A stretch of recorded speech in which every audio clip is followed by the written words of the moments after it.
আচ্ছা এই জিনিসটা করেন না 500 টাকা এরা কি করুন যায় না গরিব মানুষ দাম করে দেবে গরিব দান করে দিবা দাম করে দেবে বইতে বসে আল্লাহ বিকু ক্যামেরা ধরো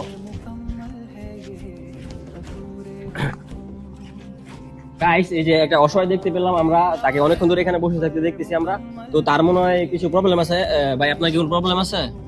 না ও তার খুবই গরিব মানুষ আসলে কথা বলতে পারতেছে না এমনিতে যে শীত করছে তো তাকে এখন আমরা এই কিছু টাকা সাহায্য করব ভাই এই যে এই 100 টাকাটা আপনারা দিলাম এটা দিয়ে হচ্ছে আপনি বাজার সদাই করবেন আর একটা শীতের ভালো কম্বল কিনে নেবেন বুঝছেন আর ওই পরিবারের সবাইরে নিয়ে কিছু কিনা কেটে দিন বাচ্চা মাচ্চা থাকলে সবাই কিছু কিনা কেটে দিন ঠিক আছে তাহলে তার 100 টাকা দেন মার্কেট থেকে কিনে লই ভরি ঠিক আছে থাকো না না দিয়া দা না না দা হইতে যায় এটা পাগল সকল কাজে খারাপ করে তা এখন তো মনে কর 500 টাকা আর রইলো এটা কি করুন দেখো এটা চলো মেরে দিই হাট পড়া 100 টাকা বড় মেরে দিবি হাট চল মেরে দি আমার সোনার বাংলা আমি তোমায় ভালোবাসি